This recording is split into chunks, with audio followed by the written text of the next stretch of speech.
নমস্কার বন্ধুরা, জেবি কিচেনে সবাইকে স্বাগত। আশা করি সবাই ভালো আছেন।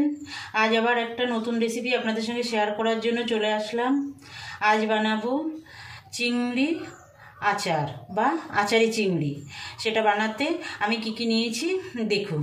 এখানে নিয়েছি চিংড়ি মাছ নিয়েছি। আমি আগে থেকে চিংড়ি মাছ পরিষ্কার করে ধুয়ে লবণ, হলুদ আর একটু লঙ্কা গুঁড়ো দিয়ে মেখে রেখেছি 10 মিনিট আগে। আর নিয়েছি যেহেতু আচারি চিংড়ি, আচার নিয়েছি দেখুন, আচার 1 চামচ, আচারের তেল 1 চামচ, দুটো মিলে আমি 2 চামচ নিয়েছি। এই যে আমার হাতে বানানো আচার, এটা আমের আচার। আর নিয়েছি এখানে 1/2 চামচ জিরে, 2টো এলাচ আর একটু দারচিনি বেটে রেখেছি।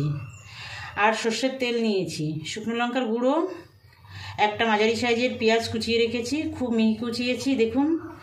আর এখানে 8টা রসুনের কোয়া, 2টো কাঁচা লঙ্কা আর 1 ইঞ্চি আদা বেটে রেখেছি। একটু হলুদ গুঁড়ো নিয়েছি আর নিয়েছি লবণ, 4টে কাঁচা পাকা লঙ্কা নিয়েছি আর সামান্য একটু গোটা জিরে নিয়েছি ফোড়নের জন্য। আসুন তাহলে কিভাবে আমি রান্নাটা করি সেটাই আপনাদের সঙ্গে শেয়ার করব। দেখুন বন্ধুরা, কড়াই বসিয়ে দিয়েছি, গরম হয়ে গেছে। এবার আমি সর্ষের তেল দিয়ে দেব। তেল দিয়ে দিলাম। এবার তেলটা গরম হওয়া পর্যন্ত অপেক্ষা করব।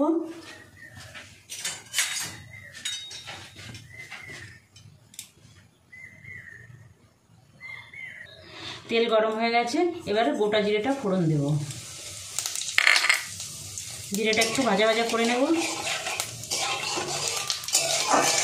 বন্ধুরা, আপনাদের কাছে আমার অনুরোধ, আমার ভিডিওটা না টেনে শেষ পর্যন্ত দেখবেন। আর আমি যেভাবে রান্নাটা করছি একবার করবেন, আশা করি আপনাদের খুবই ভালো লাগবে, খুব স্বাদ হয় রান্নাটার। এবার যে মিডিয়াম সাইজের একটা পেঁয়াজ কুচিয়ে রেখেছিলাম, সেই পেঁয়াজটা দিয়ে দেবো।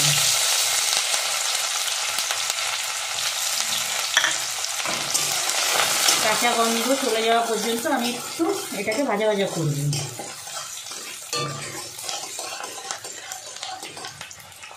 দেখুন পেঁয়াজটা মোটামুটি ভাজা ভাজা হয়ে গেছে। এবার আদা, রসুন আর কাঁচা লঙ্কা যে বাটা ছিল সেটা দিয়ে দেব। দিয়ে এটাকেও একটু কষিয়ে নেব ভালো করে।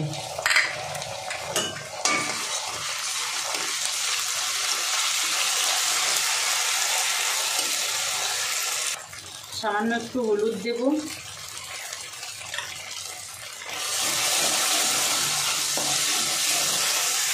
মশলাটা মোটামুটি কষানো হয়ে গেছে। এবার আমি চিংড়ি মাছটা দিয়ে দেবো। চিংড়ি মাছটা কিন্তু আমি ভেজে রাখিনি, আমি শুধু লবণ, হলুদ আর শুকনো লঙ্কা দিয়ে মেখে রেখেছিলাম 10 মিনিট আগে। এটা একটু এই মশলার সঙ্গে একটু ভাজা ভাজা করবো। এইভাবে যদি চিংড়ি মাছ রান্না করা হয় তাহলে চিংড়ি মাছটা খুব নরম থাকে আর খুব টেস্টি হয়। একবার করবেন এইভাবে, আলাদা করে ভেজে নেওয়ার দরকার নেই, এইভাবেই রান্না করবেন, দেখবেন সত্যি ভীষণ টেস্টি হয়।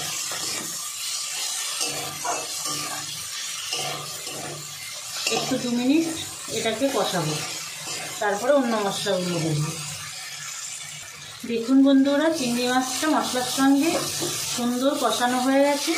এবার আমি এই আগে থেকে বেটে রাখা 1/2 চামচ জিরে, 2টো এলাচ আর একটু দারচিনি যে বেটে রেখেছিলাম সেই মশলাটা দিয়ে দেবো। দিয়ে দেবো শুকনো লঙ্কার গুঁড়োটা দিয়ে এবার একটু আঁচটা কমিয়ে দেবো। কমিয়ে দিয়ে একটু কষাবো, মশলার সঙ্গে চিংড়ি মাছটা একটু ভালো করে কষাবো। দেখুন চিংড়ি মাছটা সুন্দর কষানো হয়ে গেছে, তেল ছেড়ে দিয়েছে। এবার আমি এই মশলার বাটি ধুয়ে এই যে ছোটো বাটিরই 1 বাটি জল দেবো। দেখুন এই ছোটো বাটির 1 বাটি জল দেবো। যেহেতু এটা চিংড়ি মাছের আচার হবে, আচারি চিংড়ি, সেই জন্য বেশি জল দেওয়া যাবে না। এখানে একদম কম জল দিতে হবে, শুধু মাছটা সিদ্ধ হওয়ার জন্য। এই জলটা আমি একদম কিন্তু শুকিয়ে নেব। দেখতে থাকুন আমি কিভাবে রান্নাটা করি। এবার আমি একটু এর উপরে কাঁচা তেল ছড়িয়ে দেব। দিয়ে দেবো স্বাদ মতো লবণ।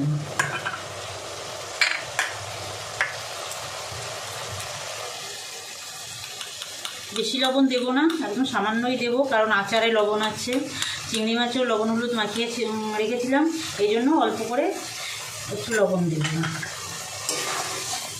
এবার একটু কাঁচা লঙ্কাটা দিয়ে দেবো।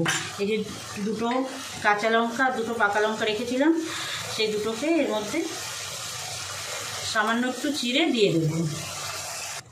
এই যে কাঁচা পাকা লঙ্কা দিয়ে দিলাম, দিয়ে এবার ঢাকা দিয়ে রাখবো। ঢাকা দিয়ে 5 মিনিট ফুটতে দেব। দেখুন বন্ধুরা কত সুন্দর ফুটছে, কত সুন্দর দেখতে হয়েছে, আরও সুন্দর হবে দেখতে, খেতে দুর্দান্ত হয় বন্ধুরা। আর বন্ধুরা আপনাদের কাছে আমার অনুরোধ, যে সকল বন্ধুরা এখনও পর্যন্ত আমার চ্যানেলটা সাবস্ক্রাইব করেননি, আমার চ্যানেলটা সাবস্ক্রাইব করে আমার পাশে থাকবেন। আর যেসব বন্ধুরা আমার সঙ্গে আছেন, আমার চ্যানেলটা সাবস্ক্রাইব করেছেন, তাদের অসংখ্য ধন্যবাদ। আমার সঙ্গে থাকবেন বরাবরের জন্য, আমার ভিডিওগুলো দেখবেন, লাইক কমেন্ট করবেন, শেয়ার করবেন। দেখুন বন্ধুরা পুরো জলটা শুকিয়ে একদম তেল ছেড়ে দিয়েছে, কত সুন্দর লাগছে দেখুন দেখতে। একদম আচার এটা হলেই মানে খাওয়া হয়ে যায়। আর এখন তো প্রচণ্ড গরম, সেই জন্য এই আচার দেওয়া টক টক লাগে, ভীষণ ভালো লাগে এটা খেতে। এবার আমি আচারটা দিয়ে দেব, এর উপর দিয়ে আচারটা ছড়িয়ে দেব। আচারের তেল সহ আমি এটা দিয়ে দেবো।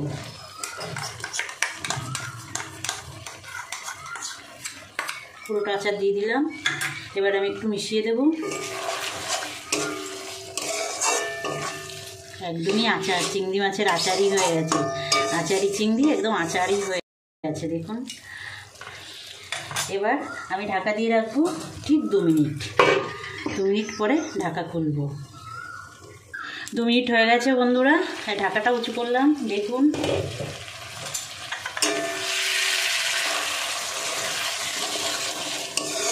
দারুণ সেন্ট বেরিয়েছে আচারের।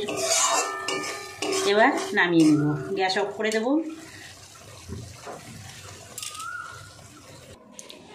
আচারি চিংড়ি রান্না হয়ে গেছে বন্ধুরা, দেখুন নামিয়ে নিয়েছি।